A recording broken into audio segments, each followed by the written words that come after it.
Dear students, we are continuing with the poem Ulysses by Lord Alfred Tennyson, and we will be winding the poem today because we have already completed more than half of the poem, and the text I'm sharing you on the screen.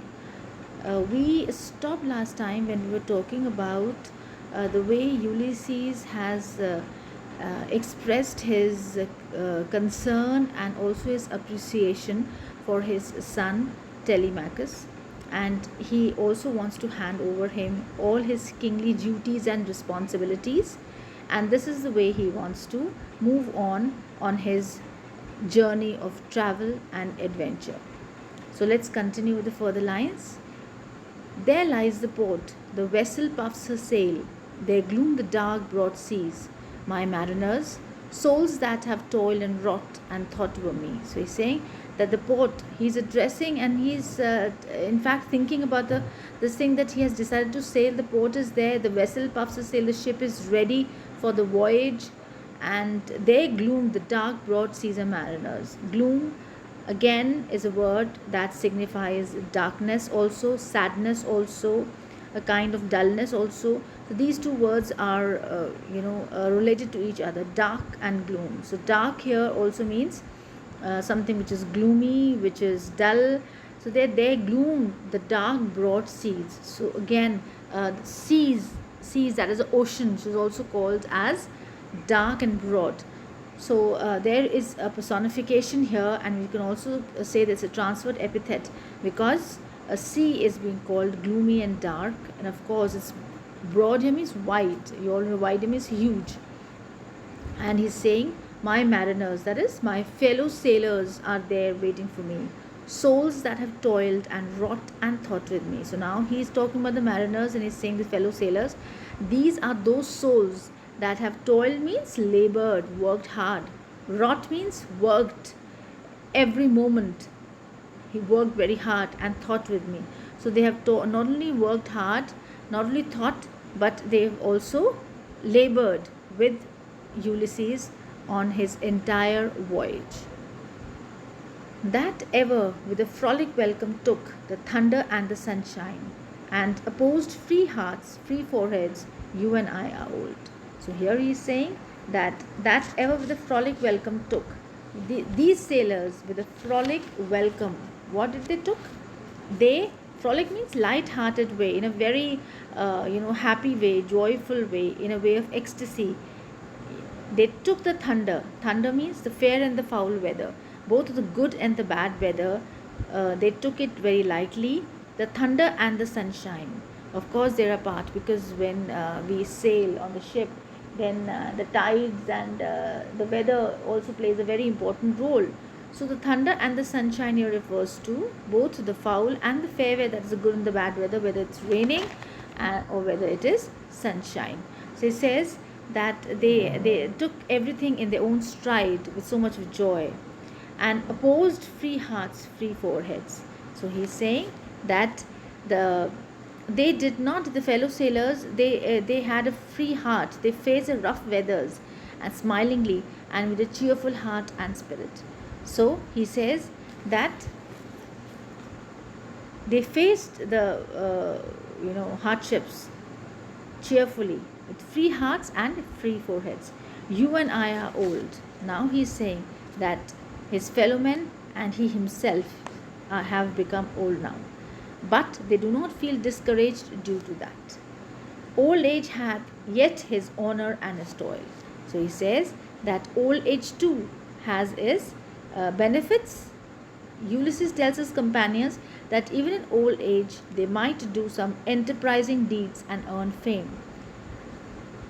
So old age also has its honor, and his honor means his privileges and its labor. Some work of noble note may yet be done. So he says something good that they can even do, not becoming unbecoming men that strove with gods. The lights begin to twinkle from the rocks. The long day wanes, the slow moon climbs, the deep moans round the many voices. So he's saying that in the old age they might do something great, Death puts an end to all human activities. Death is the end of life, so they should do some noble and great work before they are summoned by death. Ulysses says that he and his fellow brave men have fought with the gods in the Trojan War. They became well known because of the heroic deeds in the Trojan War. So, even in the old age, they could do deeds of honor and dignity. So, this is what he says. So, he says, not unbecoming men that strove with gods, the lights begin to twinkle from the rocks. That is, here again the long day wanes. Again, there is lyrics, there is alliteration, the slow moon climbs. That is, it moves closer to the sea, the deep ocean. Deep near the ocean. Moans round with many voices. It moans round with many voices, with many sounds. And he says, come my friends, this not too late to seek a newer world. So again, he is encouraging, he is supporting, he is motivating his friends that it's not too late to go and seek a new world, to go for a new adventure. Push off, and sitting well in the order smite. He says, in order, sitting well with firm determination, strike with your ears. Smite means strike with your ears. The sounding furrows for my purpose holds to sail beyond the sunset. So he says, the sounding furrows. Sounding furrows here refers to the sounds of the waves. He says, let's go and catch the sounds of the waves that are calling us, and we have to move forward along with them. So he says, encouraging these fellow mariners. He's saying that he tells them that he intends to go to the west and cross the western horizon. So he asks his fellow mariners to move the ship off the shore. They should make haste and start at once. So he feels that if he's been invited by the sea to get up and leave for the long voyage, his companions and friends will never be too late to begin, because they are old and they can still add to the stock of knowledge and experience.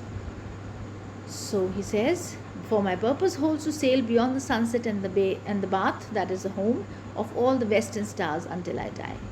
It may be that the gulf will wash us down. It may be we shall touch the happy isles and see the great Achilles, whom we know.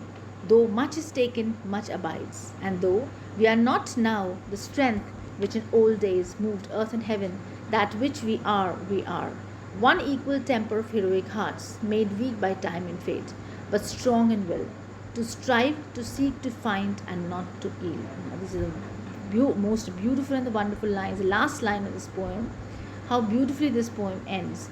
This is the gospel of action that he indicates by saying that it encourages everybody to strive, to seek, to find, and not to yield. Yield means not to surrender.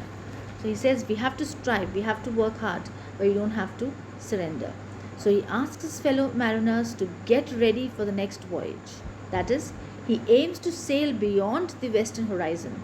And he says that there is no doubt about it that he and his fellow sailors have lost much of his physical strength due to the old age, but still they are quite strong. Though they are not what they were then in the youth, yet they possess many of the qualities of the youth, so they need not feel disheartened. They have been made weak by old age and by adverse circumstances, but still have a strong will to labor and struggle and to seek to a new world. So they will never give up, however severe hardships they will be facing or they have to face. And of course, he says that they will continue to strive for fresh knowledge and seek new adventures. That is, to strive, to seek, to find, and not to yield. Yield means not to surrender. To strive means to work hard. To seek means to look for. To find means to get to know, to search new places, new horizons, new areas of knowledge, but not to surrender.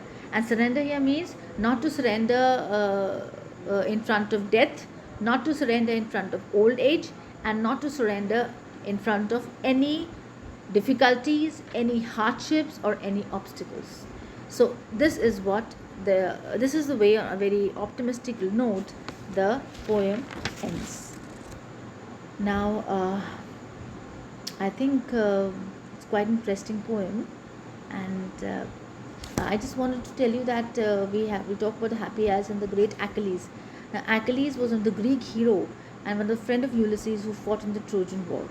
So he just talks about that whether we go there and we're able to meet Achilles or in the Happy Isles. Isles and the islands, the fabulous or the blessed islands. According to the Greek mythology, the abode of thunder, the dead heroes, that is what is a group of islands in Atlantic off the west coast of Africa. The Greeks believed that the paradise lay in the western extremity of the earth. So he talks about and why great Achilles. He was the son of Pelcus and Thelis. He was brave and was quite talented.